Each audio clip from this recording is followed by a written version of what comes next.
Hi, my name is Dr. Daniel Roney. I'm a board-certified chiropractic physician, and I've also spent the last decade studying functional medicine. So we specialize in functional medicine, and briefly what that means is once a diagnosis is made, we understand the mechanisms involved, support those mechanisms, so the problem no longer exists. If we use blood pressure as an example, if you go to allopathic or conventional doctor, they'll give you medication for your blood pressure. However, if you stop taking it, the blood pressure still is high, right?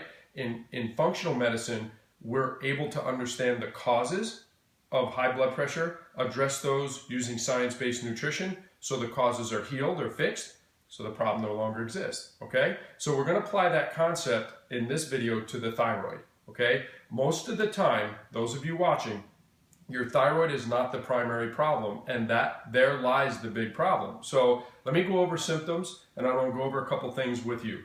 Okay, so symptoms: fatigue, constipation, weight gain, wake up tired in the morning, depression, lack of motivation, dry skin, hair loss, thinning of hair. Those are all your hypothyroid symptoms, okay?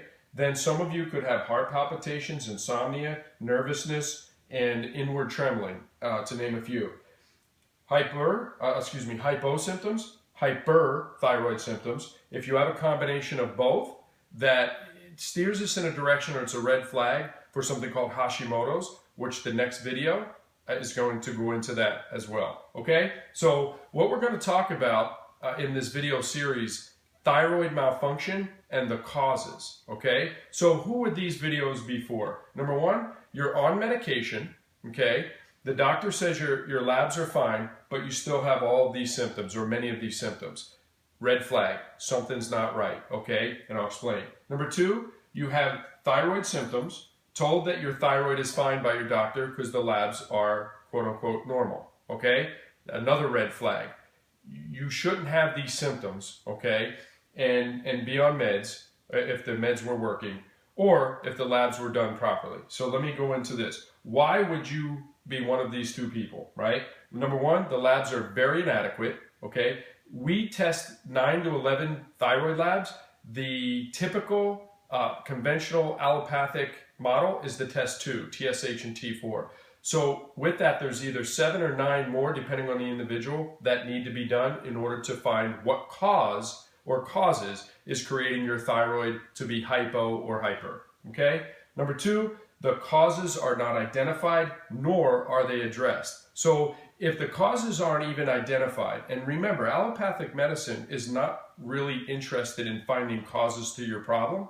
Their approach is, let's upregulate or downregulate, in this case your thyroid. Let's get your, TSH and T4 regular or normalized, and that's it.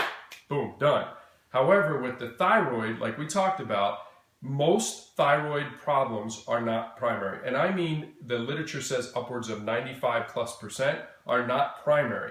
So if we're using medication in order to try to regulate those lab numbers, but you have other causes like an autoimmune condition or a pituitary issue due to stress going on, or you're not converting properly, etc., and that's what these videos are going to go into, you're not going to get well, okay? You can't still have causes and expect the problem to go away, but that's what they do in the conventional model, okay?